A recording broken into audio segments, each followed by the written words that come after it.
خواب اللہ کی طرف سے ہے اور اللہ کے فضل پر کوئی اختیار نہیں۔ شیطان مانندے زن رہزن ہے، اس کو چھوڑ کر جواں مردوں کا ہاتھ جس نے پکڑا وہ صحیح معنوں میں جواں مرد ہے۔ صاحب وقت وہ ہے جو وقت کو غنیمت جان کر نماز و تلاوت میں مشغول رہتا ہے۔ جب کوئی خار کسی کے پاؤں میں چبھے، چونٹی کاٹے، تو یہ سمجھے کہ یہ میرے عمل کی سزا ہے۔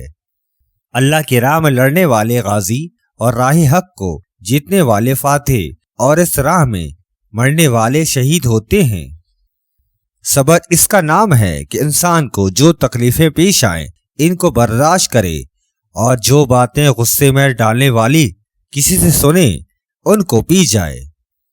خواہش نفس کو مغلوب کرنے کے برابر کوئی پرہیزگاری نہیں، اور خوف الہی کے برابر کوئی علم اور واقف کاری نہیں۔ یاد رکھو، جس کا وارث تم ایسے لوگوں کو بناؤ جو اس کے شکر گزار نہ ہوں تو یہ تمہارا عمل ناپسندیدہ ہے۔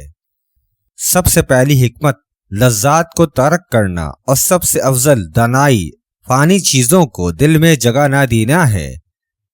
دولت نے فرعون اور نمرود جیسے خدائی کا دعویٰ کرنے والے پیدا کیے، جبکہ علم نے انسان کو سچے معبود سے متعارف کرایا۔ دنیا نے تمہاری غفلت کے پردے کو دور کر دیا اور تم سب کو یکساں آگاہ کر دیا ہے، بس تمہیں اللہ تعالیٰ کا خوف ہونا چاہیے۔ ہر سے نفس کو حوادث سے کچھ اثر نہیں ہوتا، اور وہ اپنی کمزرفی سے منہ نہیں پھرتا۔ موت خواہش سے زیادہ نزدیک ہے، اور جو چیز فوت ہو جائے اس کا پانا نہایت دشوار اور بعید ہے۔ دنیا کا ساتھی بننا گویا اپنے آپ کو مصائب اور آفات کا نشانہ بنانا ہے۔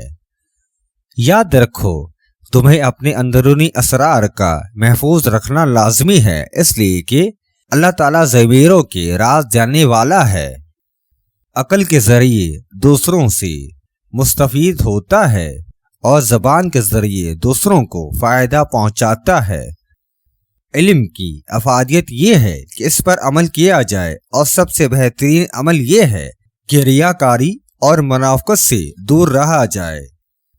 دہی میں جامن کا رس ملا کر بالوں پر لگاؤ، بال 4 دن میں گھٹنوں تک آ جائیں گے۔